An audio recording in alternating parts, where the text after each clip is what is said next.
right at the beginning, we're going to look at the trial balance and what must we do with those accounts. Well, you must determine what element they are. Correct. That's always the first step. Because if you know what something is, you'll know where to disclose it. And that's those basic principles that you would have covered in 1502. Okay, so week 1, we revised all the key points around the different assumed knowledge that you need to take forward from your previous module. So I'm going to recap that now. Alright, so as I go through the list, I'm going to ask you what each of them are. And then if you get it right, we can look at the disclosure. If we get it wrong, then we'll revise and we'll cover the elements. Okay, so let's go with land and buildings. What is it? Land and buildings is an asset. Good. What type of asset? Non-current. It's a non-current asset, correct. So if I go to my actual statement, I'm going to record assets and liabilities here in the statement of financial position. That's correct. So in the statement of financial position, we're going to put land and buildings here. Okay. And we're going to show a bracket with the amount. Okay, so the amount comes from the question. Okay, so the question gave us an amount here of 100,000. Yes, that's the amount that will include the brackets. If I have to adjust, I'll show that working in brackets.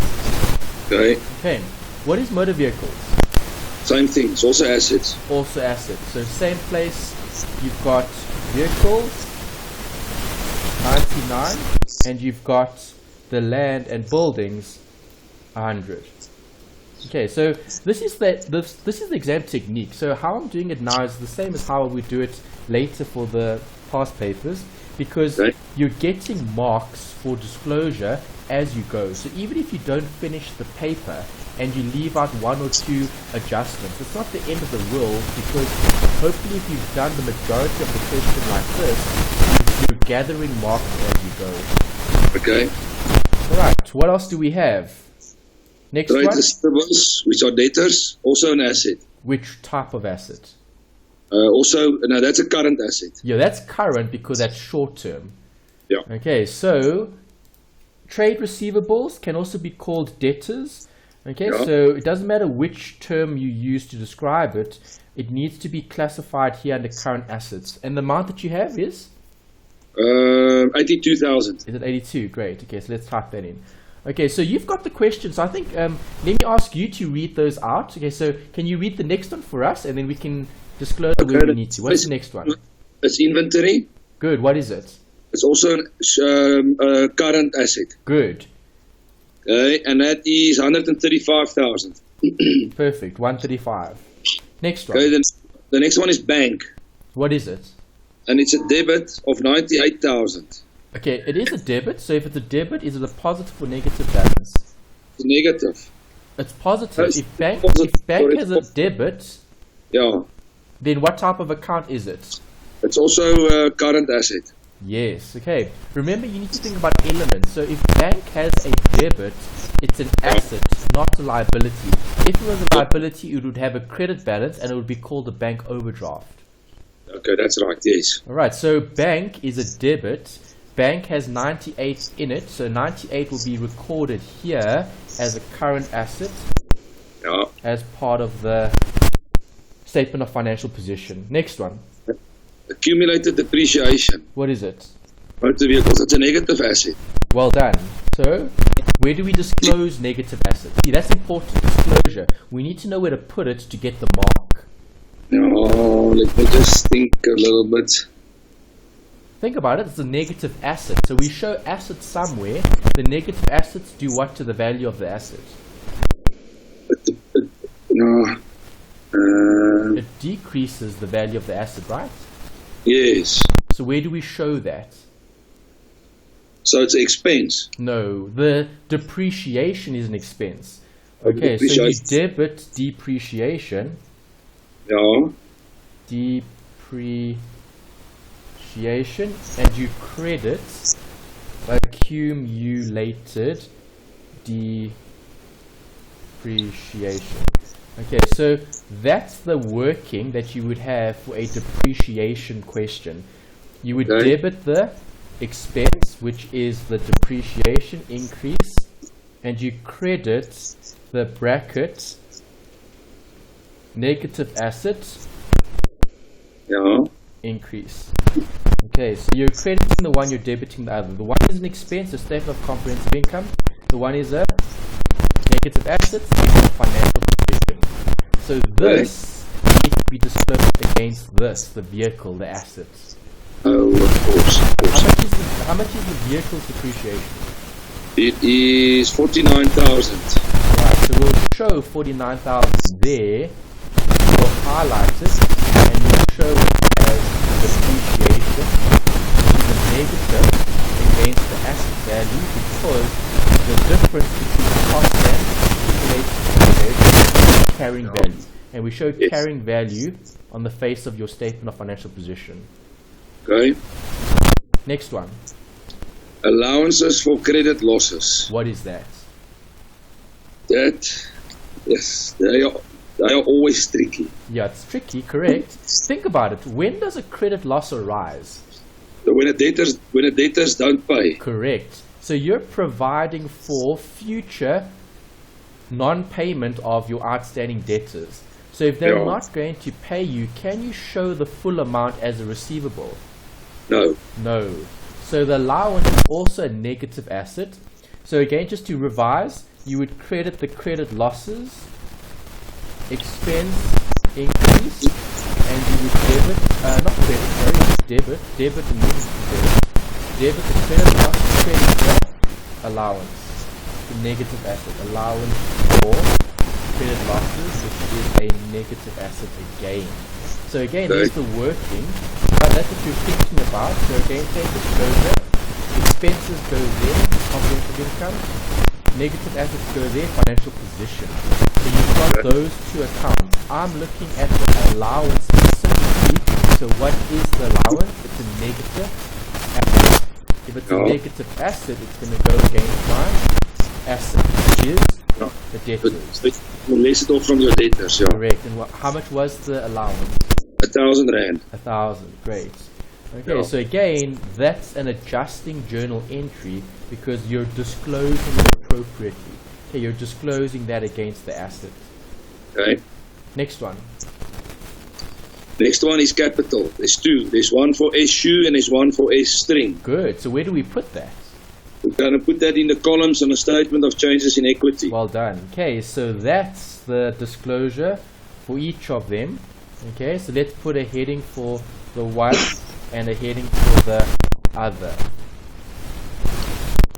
Alright, and then you've also got current accounts. So while we've got this, we might as well put that in as well.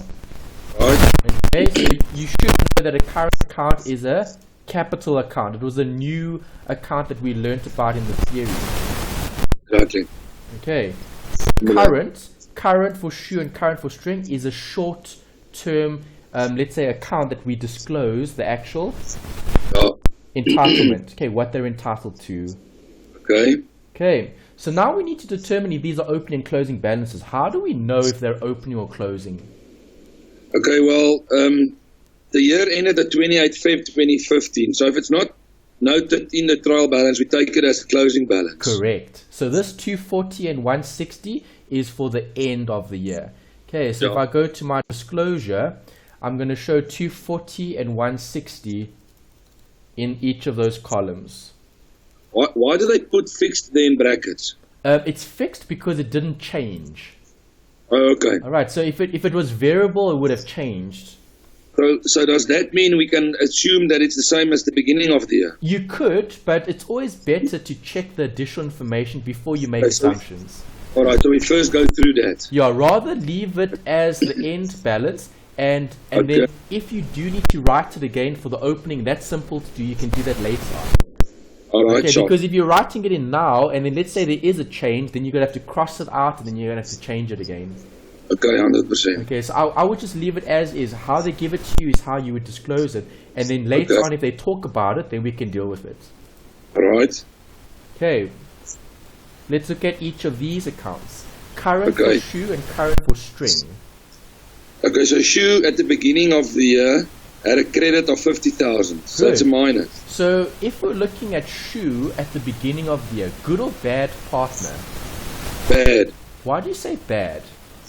Because he was in a negative. Okay, but what type of account are we looking at here? Current account. Yes, so what type of element does that mean? capital. Yes. So if capital has a current, is that bad? Well, but it's in the negative. No, it's a credit.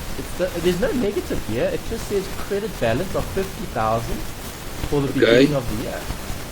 All right. So now we need to think about the rules.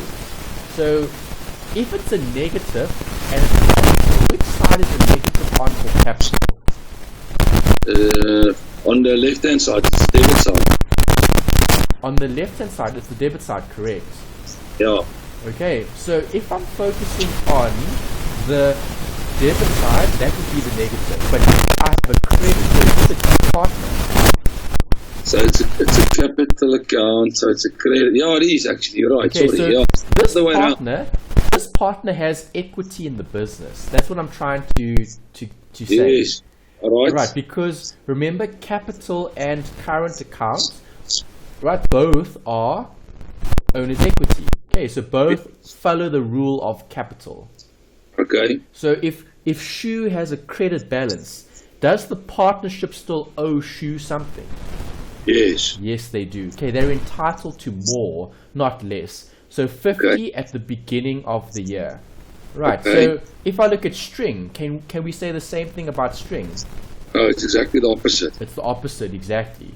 All right, so Shu had plus 50 and string had minus 40 because it's a debit balance. And remember, we're focusing on the type of account. So current account string is capital in nature. Okay, remember the fundamental basic principles? The element for current account is capital. If I apply the rule, if an account has a debit balance, it's negative for that type of account. Okay. Happy? Happy. Okay, good. Let's continue. Next two accounts, drawings, right? Yep. Okay, I'm going to keep them separate.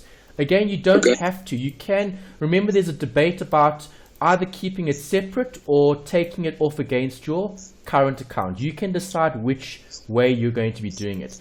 I prefer to leave it as is if they give it to you separately. So if they give it to you separately, I'll keep it separate. If they give it to me as one account, then I'll process it as one account. Right, so I can see there are two drawings amounts there. One for Shu, one for string. Opening or closing? Closing. Closing. The amount for Shu?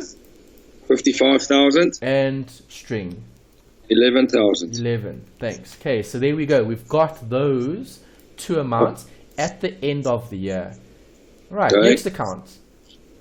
Next account is admin expenses. Good. Where do we put that? That will go to statement of comprehensive income. Good. Okay, all expenses go here. Okay, obviously we can have additional disclosure in terms of detail. I'm just going to keep it simple and just write a heading admin expenses there and in brackets. The amount for this one? 80,000. 80,000. Great. Okay, so 80,000 is the total for admin. And then the next account? The last one is trading account, and in brackets it says gross profit for the year. Good. Okay, so how do we calculate gross profit? Well, we should have a general idea of the template. So if you have sales and you subtract your cost of sales, you get the gross profit. Yeah. In this question, the disclosure for the statement of comprehensive income wasn't as detailed because they already gave you a total here for gross profit. And what was the total? 200,000. Great. So they just basically save you that calculation. Exactly. Okay. All right. So this example wasn't as long as the first one. The first one was the best example in this particular study unit because example one covered everything and it was longer in terms of the actual application because you were given more adjustments. 2 and 3 were actually the easier examples. Okay. They weren't as long and they weren't as complicated as well. So that trading account, is that an asset thing? No, trading account is a working account.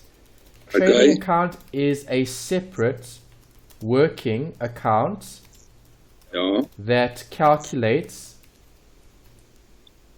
gross profit. That's all it is. It's like profit and loss.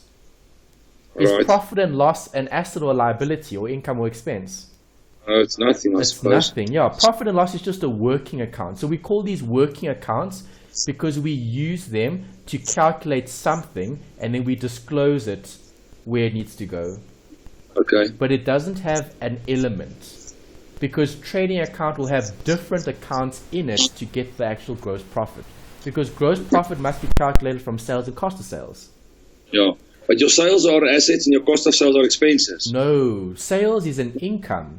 Oh, sorry, sales is income, of course. Yeah, we show income and expenses in the comprehensive income because it calculates profit. Sales is an increase in benefit. So if we get something, it's an income. If we lose something or if we use something, it's a cost of sale. Okay. Okay. You won't find assets and liabilities here in the statement of comprehensive income. Of course. Because that's financial position. Yeah. Happy? Happy. Okay, let's continue then. Now we need to look at the additional information.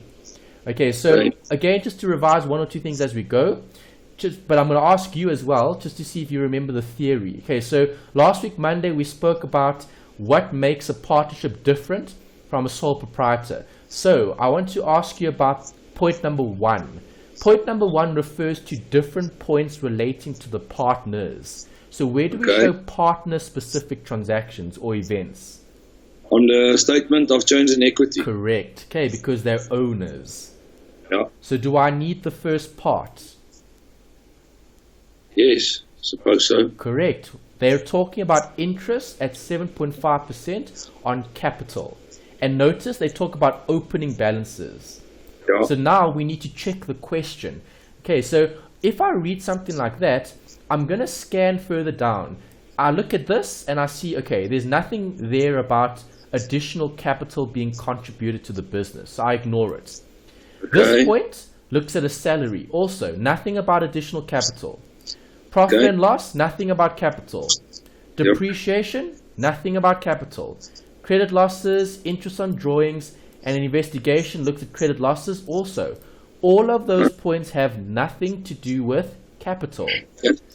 And if I look at the next page, then that's the required, okay, which we would have looked at right at the beginning. Okay, obviously I'm doing all the disclosure for all the statements. Okay, so we're looking at all of them. Okay, so the required here is covering everything. In the exam, it will only cover a specific question. Okay, they won't give you everything. They'll test you on one specific statement, and then you need to focus your attention. Right, so if I scan further down, do I see any mention about additional capital being contributed? No. No. So can I now assume that what I started with and what I ended with was the same? Exactly. Yes, you can. Okay, good. So let's go back. Statement of changes in equity. Okay, the figures I wrote there are the same figures I write there.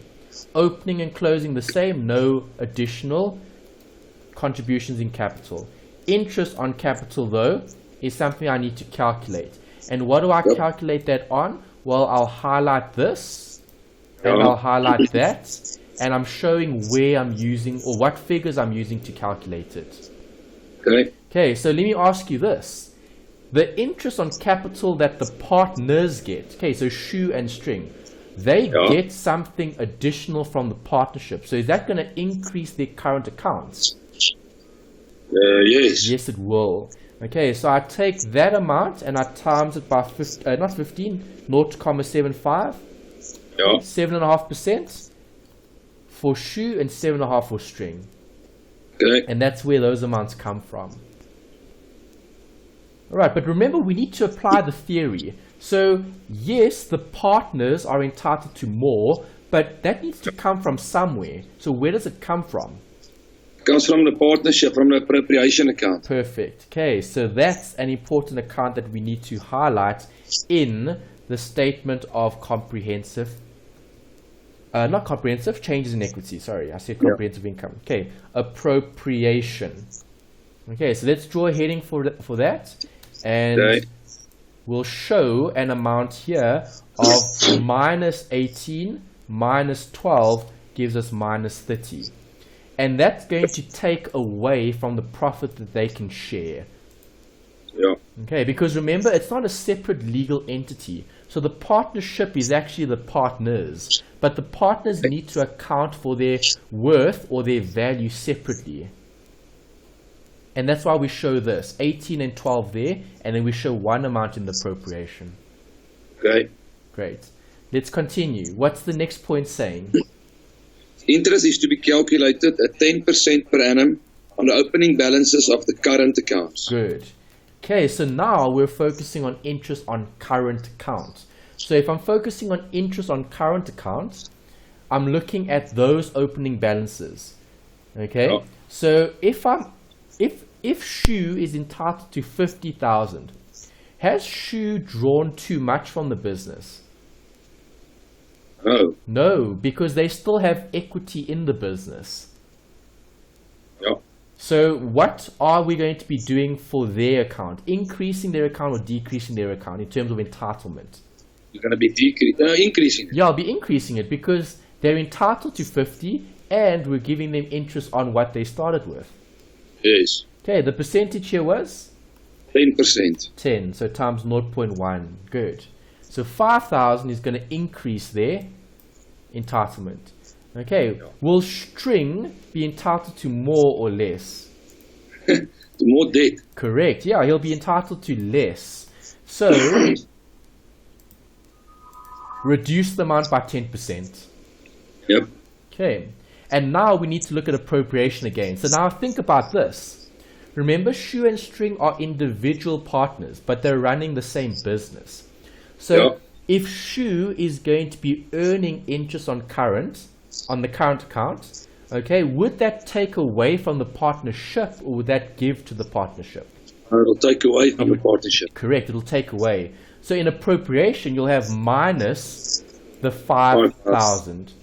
Okay, Yeah. now string is owing the partnership. So if they're owing the partnership an additional 4, does the partnership get more?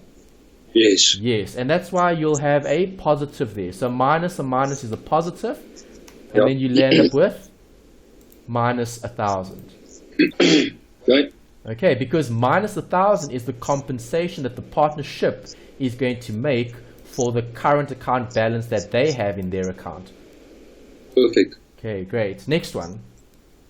Next one is S string is entitled to a monthly salary of 1,250. Okay, so if I go to the statement of comprehensive income, do I show salaries to partners here?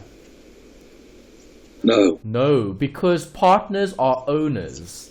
Yeah. They're not external. So the only Yeah. salaries and wages you'll show here are for external parties, employees, people that Yes. you're employing either on a permanent or temporary basis. Yep. Okay, so we don't show partner salaries ever here because it relates to ownership. So I'm Yep. going to show it here, partners salaries. Okay, what would the salary do to their entitlement? It's going to increase their current account. Exactly. Okay, so 1,250 per month. So how many months in a year? 12. 12. So we're going to times that amount by 12 and we're allocating that to which partner? Shu or string? To string. To string. Okay, so 1,250 times 18 gives us, not 18, what am I saying? 18, 12. Okay, 15,000. Okay. That's going to increase their entitlement. So the 15 will come from where? From the partnership appropriation. Exactly. And that's why we include it here. Because someone needs to provide for the salary that they're entitled to. Okay. Still okay? Making sense? Yeah, 100%. Great. Okay, next bit. Next point says profit and losses are to be shared equally. So it's 50-50. Good. Okay, so it's worthwhile to show that here. Okay, tonight we're going to be looking at a change in ownership. Okay, we're going to cover the theory tonight, and we'll look at some Right. calculations relating to this. A change in Right. ownership where you need to focus on the profit sharing ratio. So Right. I always show it somewhere as a working in my statement of changes in equity, just so the examiner has it on the actual disclosure. Whether you get a Right. mark for that or not is irrelevant, but at least you've got it so you can work out what the actual profit sharing is. Okay. Okay, do I have the profit? Yeah, it was the gross profit was 200,000 rand for the year. Do they share gross profits? No, I suppose not. No, they share the profit for the year. Okay. Okay, so we can't calculate that yet. We need to asterisk find the profit for the year, which in brackets comes from the statement of comprehensive income. Okay, so that statement is going to give us an amount, a total, and that total is what I record in this particular statement. So that profit would be would be your profit, that obviously is your gross profit less your expenses. Well, it'll be gross profit plus the other income minus any other expenses. Yeah, we'll look at it just now. But can I do the working here? No. No. Okay, so if this was an exam, okay, this is what I would do. In the exam, I've just read that. Okay, so you've read this. Can I work out the profit? No, I can't. So then you highlight it and then you come back to it later. Okay. Because remember, in the exam, it doesn't matter where you start. You can start with point number 3 if you wanted to. And then you can work backwards and then look at 2 and then look at 1. It doesn't matter. As long as you cover all the points, you've covered the question. Okay. Okay, so I would highlight that and I would make a note for myself, come back to it because I can't do anything with it yet. I've looked at all the other points, but I just can't finish that point yet. Okay. Okay, so let's see how well you cope with the adjustments.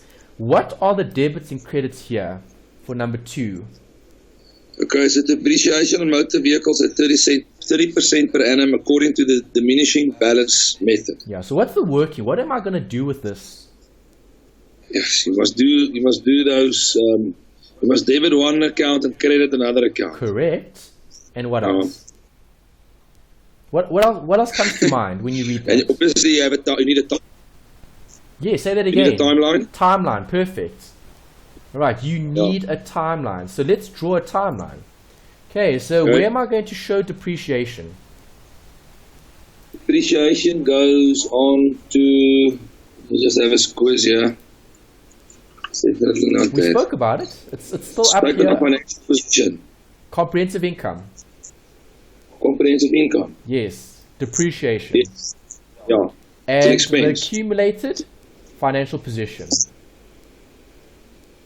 that all right? Okay. Okay, so let's write down the dates. What date did they give you in the question? Well, opening and closing. So 1st March 2014, 28 Feb 2016, no, not 16, 2015.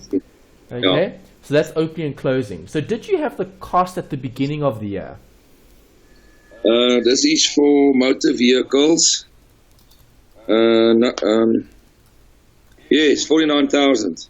No, you didn't have the cost at the beginning of the year. That was the depreciation. Oh, that's accumulated depreciation. Yeah. Oh, sorry. Okay, so let's put that in. Okay, so I'll put that in where it needs to go. Okay, so what you've read is the accumulated depreciation at the beginning of the year. So I can put that on the timeline. Yeah. What else can I put on the timeline? Well, 30% per annum. Okay, diminishing balance? Yeah. Yes, okay. So that makes it a bit more complicated because now I need to look at what? Now I need to multiply that to see what the carrying value was at the beginning of the year. Correct. Okay, you need that opening carrying value. Good. All right, so I also have the cost. This 99,000, what is that amount representing? The opening or closing? It's closing. Correct. Okay, so there's my timeline. See, I'm building a timeline as I go. I'm looking at the financial year, which we know is 12 months. Okay, so start and end. And I want to know what happened during the year because that's what I'm processing. I'm processing the movement, the depreciation, the use. Okay. So did they mention anything about a disposal or a purchase of new assets? No. No. So can we assume that what I started with is what I ended with? Yeah. Yes, you can. Okay, so that's a nice, simple, easy one. I can just copy that and I can write that down there. So the cost is 99 and the accumulated is 49. So what is the carrying value? That lays that. Correct, which is 50. And to then work out the depreciation, remember depreciation is the use of the asset over the period of time. How long have I used the asset for? 12 months. 12 months. So times 30%. You don't have to times it by 12 over 12. That's not necessary. No. You can just work that out. Okay, so 50 times 0.3 gives us 15,000 depreciation. Okay. Right, so if I wanted to show it working, I could show 15 there and 15 here. Okay, there's the debit and there's the credit. Okay. All right, so let's get marks for the depreciation. Remember, this is the working. Okay, so what I'm showing here would have been part of my working, either somewhere next to the financial statement or maybe after it. Right at the bottom, you can put a heading for the examiner, workings. Okay. And then you can say depreciation calculation for vehicles, show the working, show the timeline, show the calculation, and then get marked for the disclosure. So minus 15 here,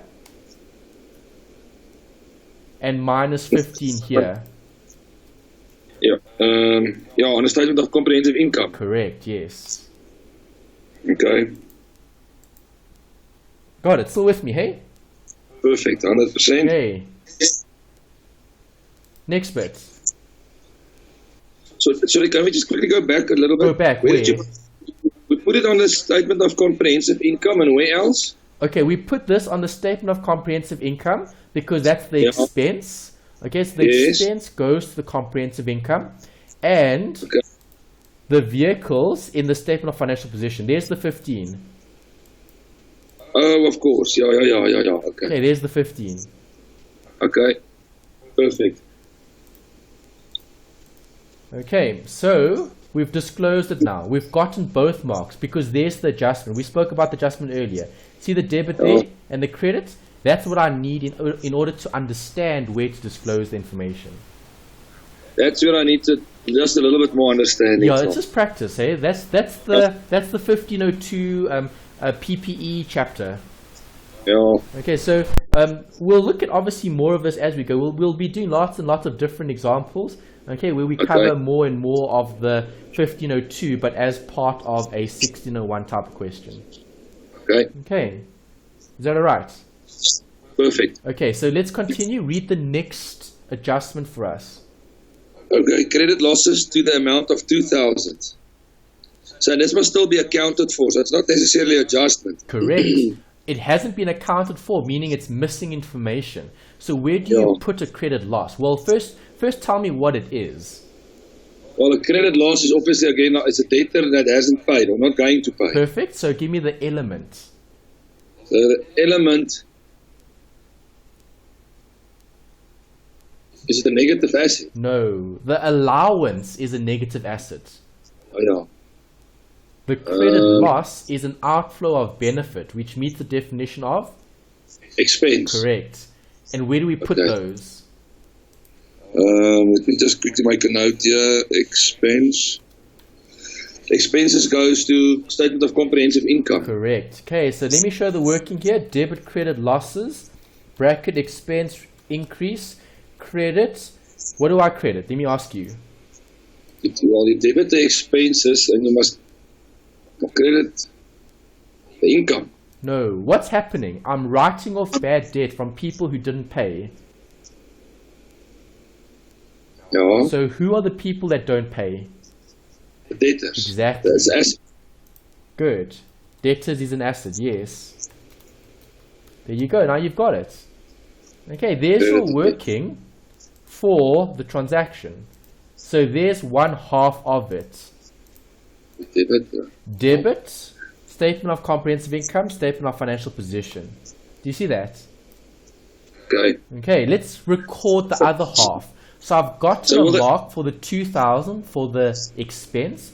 I need a credit for the debtors, which is in the statement of financial position.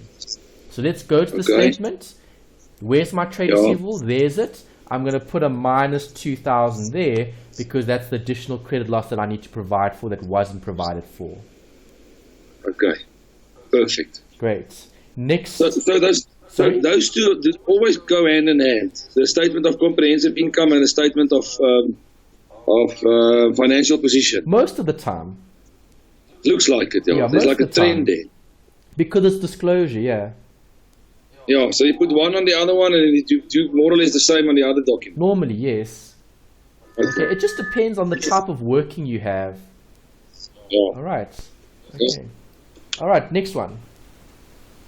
Next one is interest on drawings for the current financial year amounted to 5,000 for SU and 1,000 for S string. Okay, so where does back that to go? the statement of changes in equity. Good, well done. Why? Because we talk about the partners and the owners. Exactly, that's 100% correct. Okay, so interest on drawings gets disclosed here because it affects the owners being the partners. What is interest on drawings going to do to their current account?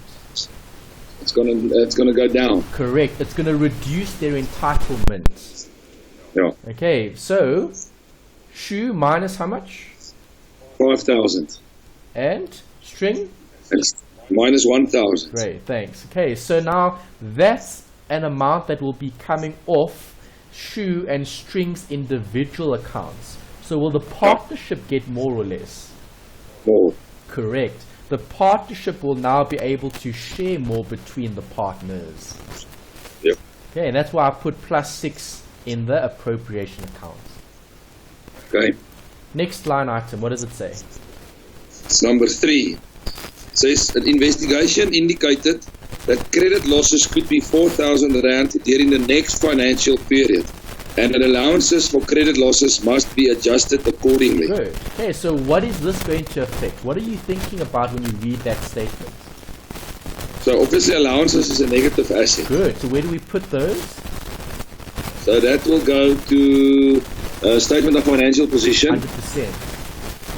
Yeah. And now what am I going to do? So you're gonna, it's a negative asset, so you're gonna take it away from your trade wallets. Okay, not quite, almost. Okay, you can't take it away from your trade receivables because you've already got an allowance. How much is the current allowance? Look at the trial balance. We wrote it down earlier. Allowance is currently 1,000 rand. Correct. So the current allowance is 1,000. What did they say in point number 3? They said next year's allowance must be how much? 4,000. Exactly. So how do you adjust an allowance of 1,000 to make it 4,000? Well, I suppose you can make it 5,000. No, you can't make it 5,000 because the allowance must only be for 4. Oh, so you add 3,000 to it. Exactly. That's the answer. Okay, so just remember, we had a revision note about this in the slides where I spoke about the balance for a negative asset. Okay, a negative asset has what balance? Okay. What balance does a negative asset have? Negative asset is a credit. Good. Okay, so if you've got a 1,000 balance, okay, I'm just going to write that down, 1,000 balance. Okay, for a negative asset, which is a credit, how do you make that credit bigger? You debit it. No, I can't. If I debit the credit, I make the credit smaller. Okay. Well, so you credited more. Yes. Okay, so think about it. Let me draw a little tier count. That might help in terms of a picture. Okay, so if I draw a little tier count here on the right.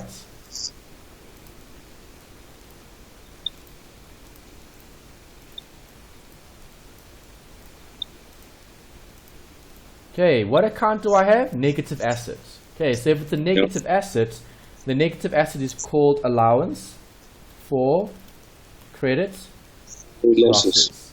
Alright, you know it has a balance of how much? 1,000 rand. Correct. What do you want the balance to be? You want it to be 4,000. Correct. Okay, so see, there's the allowance for credit losses account. Okay, we're going to have to add a line here. Okay, balance brought down, balance carried down. Okay. 4,000.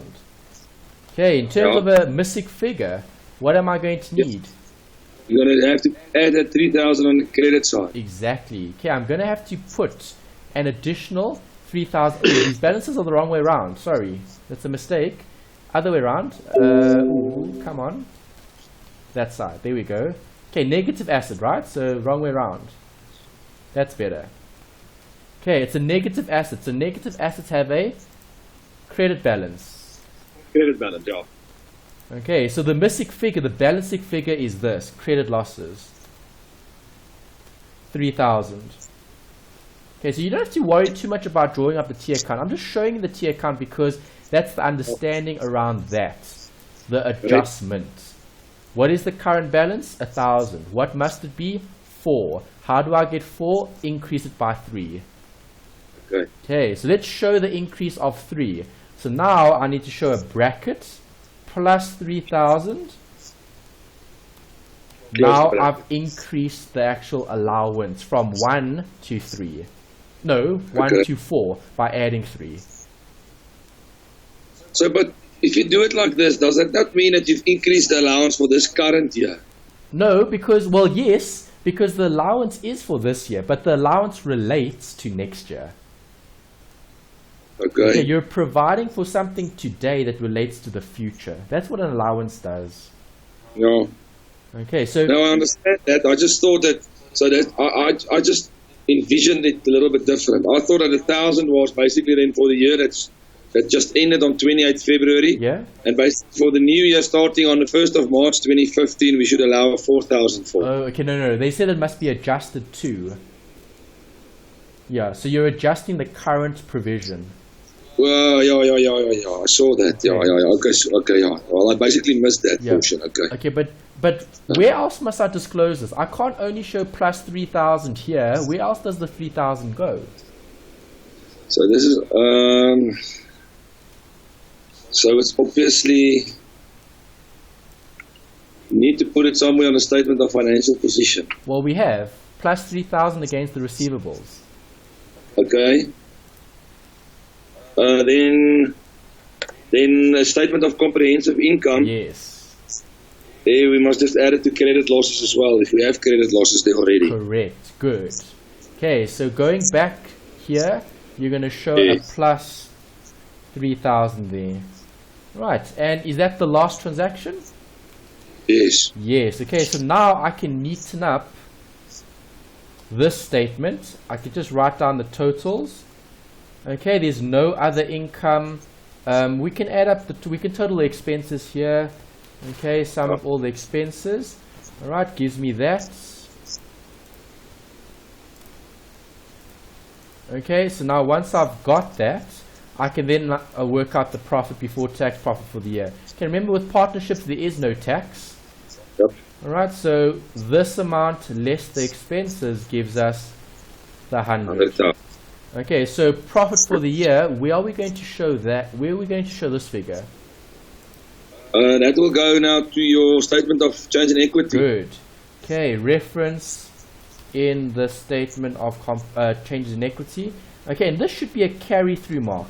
The reason why I call it a carry-through mark is because Yeah. if you made a mistake somewhere in the statement of comprehensive income, UNISA shouldn't penalize you twice if you transfer the wrong figure through. Okay. Okay, so this figure that I have here of 100,000 must be referenced here in the statement of changes in equity. Right, so now I can Okay. write that in. Profit for the year was 100,000. Okay, let's put that in and let's highlight it. Where did that come from? Statement of comprehensive income. Now we've got it. Yeah. Okay, do you agree the appropriation account must always add up to what? 0. Good. Okay, so if I add up all these amounts, if I just quickly do a quick sum, okay, you can see here at the bottom, the sum is Yeah. 60,000. Yeah. Okay, so minus 60,000 is going to be appropriated to the partners, appropriated profits. So each gets plus 30. Okay.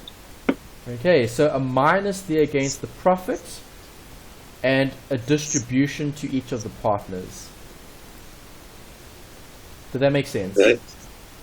Yeah. Sum up, if I sum up the appropriation, I should still get 0. Yes, I do. Okay, and Okay. that's the question in terms of the statement of changes in equity. Last bit is just to neaten up. So I'm going to sum up all of those amounts to get a balance, and I'll do the same thing for current. Okay, so looking at that, I've got totals here. Where do these totals go? I just want to ask a question quick. Go for it. So that 100,000 in row 8, Yes. why is there nothing under the current account for the partners? Because they don't get the full 100,000. They only get what's left after having provided for the interest on capital, the interest on current, the salary, and the interest on drawings. Oh, that's a different, that's it. Yeah. Okay, because remember, this 100,000 Yeah. is covering the other partner Yeah. transactions. All right. No, in the previous example, you did that little exercise, the little calculation separately. Yes, I did Now do you it just separately excel. because we had Yeah, to calculate the management commission. See, that was different. Yeah. Yeah, management commission was based on the actual profit for the year. Okay, now I'm with you now. Okay, great. All right, so the appropriation is only for 60 Okay, because the 100 must provide for all that other stuff. okay. Okay. All right, that's a good question. So yeah, if you've got questions, please ask because that's the best way to get the most benefit from these workings. Yeah. You see, the only thing is why I've asked is, normally if that doesn't balance, it shows that you missed something. Correct. That's right. See, that's good because now you're picking up on the logic that it needs to balance. That's good. Yeah. That's good. Okay. Yeah. Good observation. Yeah. Okay. So now the question I was asking you here is the blue amount that I've highlighted here, the totals. Where do I put that?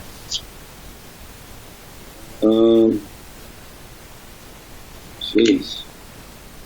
I don't know. Statement Well, it goes to of financial position. No, it goes to equity and all those good areas. Correct. Yeah. It's summarized. It's not detailed.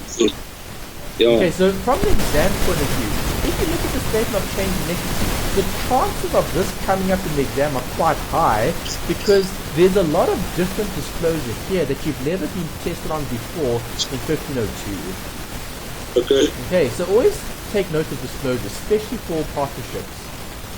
That's actually quite simple. It is quite simple. It's not that bad because Oh. it's very focused on partners being specific to the partnership and you need to account Yep. for them separately, but they're still one business. Okay. Okay, right, so let's get the marks for showing the summary. So here, in equity, I'm going to have a heading for capital. In brackets, I'm going to write down shoe plus string. Okay. Okay, so I don't have to write it down there again. I can just sum up what I had in the previous page. Okay, so I'm going to go back, add those two, and I get 400,000. Okay. Right, then I have current accounts, Yeah. bracket, same Shoe thing, plus- shoe plus string, Okay. minus drawings. Okay, shoe Yeah. plus string. Okay. Right, so shoe plus string is going to equal, go to my statement of change equity, current plus current minus drawings gives me that answer, 44. Okay, perfect. Okay, so now if I sum up that, I get 444,000. Okay, I need to neaten up here, so I'm going to write in the 100,000 there. My vehicles total up. My trade receivables total up. Inventory 135, nothing happened there. 98 for bank, nothing happened there. Okay, so my total non-current, it's that plus this gives me 135. My current are all of those three added together. Okay, so my total assets is this plus that gives me 444. Right, if I've done this correctly, okay, it should balance, and it does balance because this question didn't have any liabilities. Yeah. Alright, so liabilities is a big zero here. Okay, and my equity and liability would be the equity plus nothing gives me the equity. Right, so I can see that this balances, so I know I've gotten it right. Okay. Okay, and that's another question that we've looked at now. Okay, in terms of disclosure and working.